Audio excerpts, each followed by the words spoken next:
Hello YouTube, welcome to another video. Encore, Volume 3, or Episode 3, what are we going to call it. Another 9 games then to show. A couple of decent ones, but to be honest, I think a lot of the decent ones I put in the, I already had the first video, games you want. How are we doing then? Alright, good. It's cooling down now. Yeah, excuse the dinosaur. So, yeah, 9 games. The granddaddy of them all in this as well, and a very strange title of one, which we'll start with. Cockatony Wolf. Never heard of it before the last few years, until the last few years. Didn't know it back in the day. I did say it right, Cockatony Wolf. So you play this angel-like fella, or this fella with wings on the front. It reminds me of the old platform games, you know, like Sir Lancelot and stuff like that. Jet Set Willy, you know, you got the enemies, finders keepers perhaps. You've got the enemies that fly side to side or go up and down or a pattern. You've got to avoid them and collect what's ever on the level. Then you move on to the next screen. And that's basically all you do. And apparently it's a top 5 Gallup chart hit. But to be honest, I suppose as a game's not too bad, but so instead of like running around the platform, you're flying around, so you got to levitate as well. So I had to watch a video of this so I can explain it to you in case you don't know that game. Yeah, that's great. Next up then, the one we've all been waiting for, A Question of Sport. Now, way back in the 80s, when I remember, I used to watch, every week I used to watch Question of Sport, so I loved it. It was Question of Sport, was that Emlyn Hughes and the rugby player, Bill Beaumont or something? I thought they were great, really enjoyed it, you know, and they're quite clever, aren't they? You know, they know their sports and stuff like that. And then at some stage back in the 80s, there was like a behind the scenes or making of or something like that. They'd given all the answers beforehand. I was like, oh god. And I never watched it after that. I thought, well, there's no point, is there?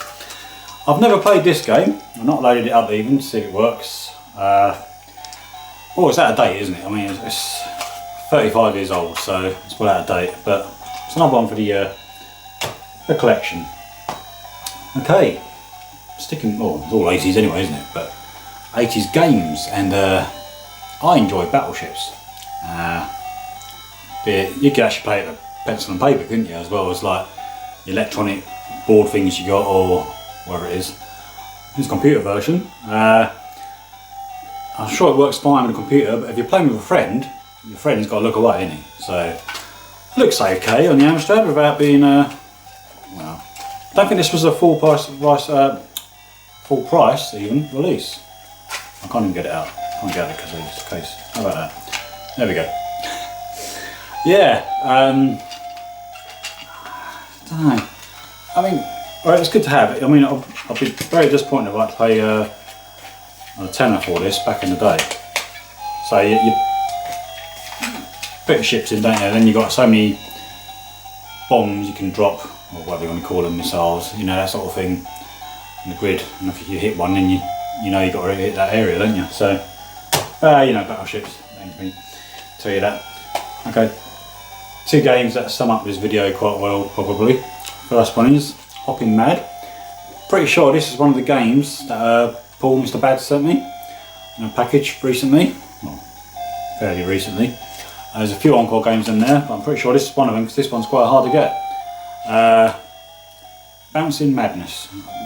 I've got no idea what you do in this game. You bounce around the screen, practically collect things and avoid things. Look, $1.99 in WH Smith's. It's in the front there, see that? What I've seen in this game is terrible. Absolutely terrible. But thank you, Paul, anyway. Another one for the, well, it's another one, isn't it? And also, summing up this video, Batty. Batty, and you can see what Batty is, can't you? It's Arkanoid or Breakout, whatever you like to call it.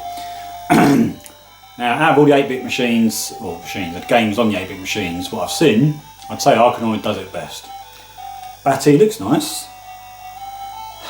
The bat's almost a bit slow because sometimes the ball's just too fast, you just can't get across the screen. It's got the same sort of power-ups as Arkanoid and so forth. But on the Amstrad, where it's nice and colourful, don't get me wrong, sound effects are literally Spectrum sound effects. No offence to the Spectrum, but the Amstrad could do better.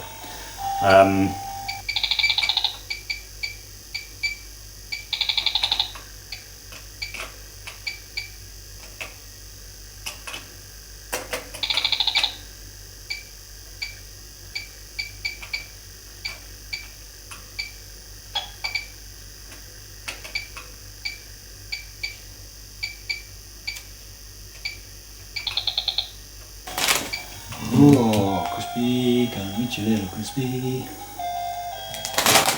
And back. Yeah, also I forgot to mention about Batty. It's a 2-player game. You can both play at the same time, so 2 bats at the bottom could be actually quite good fun. I only found that out recently myself, so there you go. Yeah, just need a friend. Right. Next up then is a new release on the Encore label from the authors of Forgotten Worlds, Storm Warrior. Storm Warrior is a platform hack and slash, jumps and stuff like that. Very limited moves. Looks quite nice on the Amstrad. Very limited moves. Plenty of things do it better. Most of the enemies look exactly like you, and despite the fact they all look the same more or less, they take a various amount of hits. And you do get to an end of the game. There is an end to it.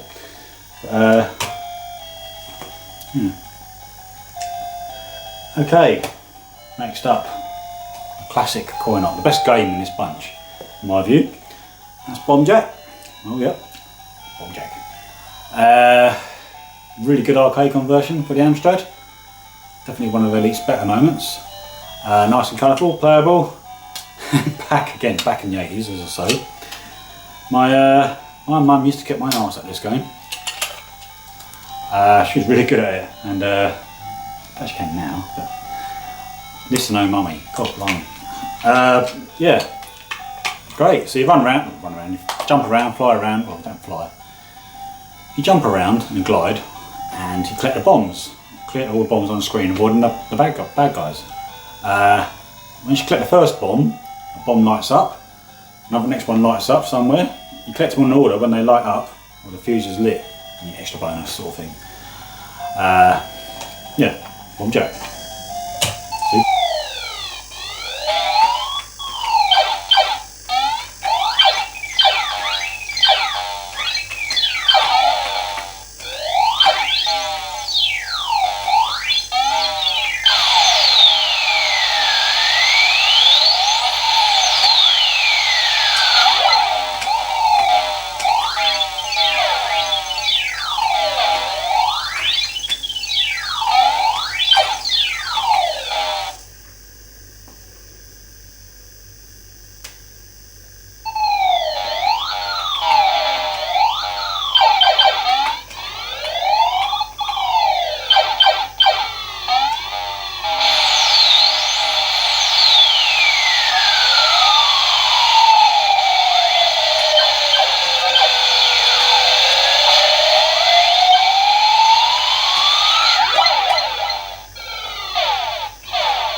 Yeah, I didn't do very well there, did I? I didn't collect the bombs in order.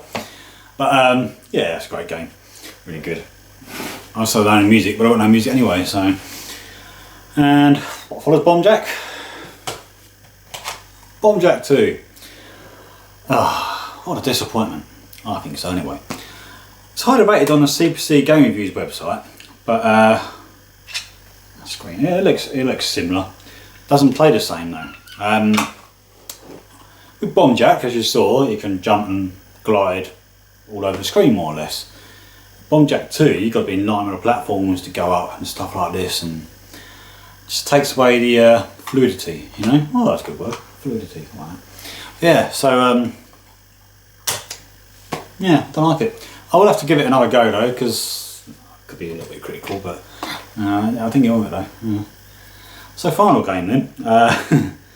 One of my favourite cartoons, back in the 80s, of course, was this. What? Scooby-Doo.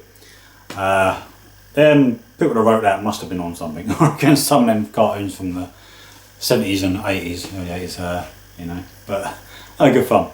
I enjoyed them. They're better than ones you get now, aren't they? Definitely, even though like the Scooby-Doos and the Tom and Jerry's you get now, not as good as the ones you used to have. So this then, the two Scooby-Doo games on the Amstrad. This one, the other one was from High-Tech Software, which is nice, colourful, but you play Scrappy-Doo, and of course Scrappy-Doo ruined Scooby-Doo, didn't he? This then, it's basically a platform game. Reminds me a bit of like the likes of Bruce Lee and Shailene Road, that sort of thing. You go along the platform, you've got bits to go up to the next level. You jump over things you can't destroy or hit, whatever. You play as Scooby-Doo, by the way. And you basically push or punch ghosts or the baddies, if you like. And that's pretty much it. Scooby-Doo. That's all it is. Very poor on the Amstrad. Despite the fact it says a crash smash there, it's very poor on the Amstrad because it's just terrible colours. So there we go, number 9 games. Hooray! We're getting there. And I've got my trusty book. Just did a bit of research, and 4 games have come out on the Spectrum Encore label, but didn't come out on the Amstrad. First of them being Harrier Attack, which come with most Amstrad CPCs anyway, so highly unlikely that was worth releasing. There's no sign of it being released on the Amstrad anyway. 3 other games that come out on Spectrum but not on the Amstrad were Blue Thunder, that was a series, wasn't it? A helicopter series. Grand National, which I think is about horses. And Roller Coaster, which was actually penciled in for an Amstrad release, but it didn't come out. There we go. The other games I'll mention next time round. I'm still yet to get, but I've got enough games, I think, for another video. Another 9 games. So yeah, that's what we're 27, 42 to get, I think. That's at least 15, yeah, 15. Super. All right, we got there. I'm going to leave it there before I crack up anymore. I think the latte is affecting me. So anyway, yeah, thanks for watching. Take care of yourselves. Bye for now.